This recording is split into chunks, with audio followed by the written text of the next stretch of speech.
Hi everyone, greetings from Kopaonik Mountains, Serbia.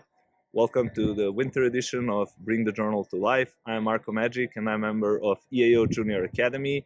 Today I will shortly present you a recent article from the International Journal of Prosthodontics, which was authored by the group from the Geneva University, and it is titled Retrospective Clinical Study of Minimally Invasive Full Mouth Rehabilitation of Patients with Erosions and/or Abrasions following the three-step technique. This is part 1, reporting 6-year survival rates and technical outcomes of the restorations.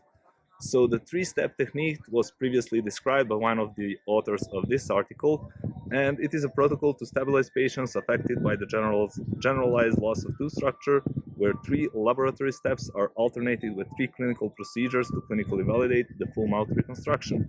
This minimally invasive approach is promising, yet scientific literature evaluating this concept is scarce. So the purpose of this study was to evaluate the medium to long-term clinical survival rates and technical outcomes of the three-step technique for full mouth rehabilitations of patients suffering from erosions or attrition. 3 groups of materials were evaluated: composite resins, feldspathic ceramic, and lithium disilicate ceramic.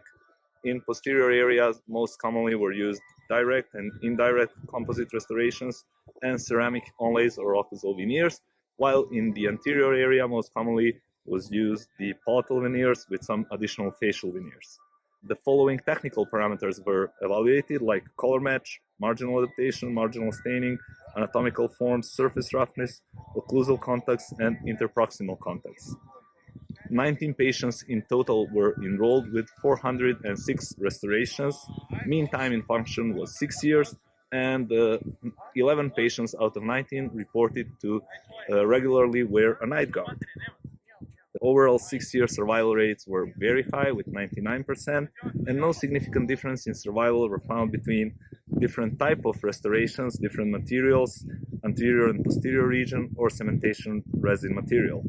While better 6-year survival rate was found for the maxillary restoration, and lower restoration failure rates were found for the subjects who were regularly wearing a night guard.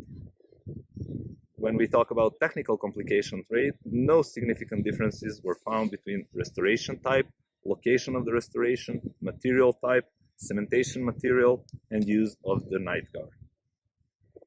When we look at the parameters which were followed, generally good outcomes were obtained, except for the occlusal contacts, in which 19.2% of restorations received lowest grade, which was clinically unacceptable.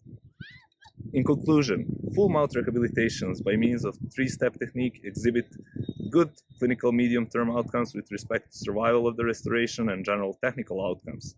And patients who have been treated with minimally invasive treatment approaches should receive a night guard for protection of the restorations. Stay tuned, follow the International Journal of Prosthodontics, and hashtag Bring the Journal to Life for more exciting videos. Bye-bye.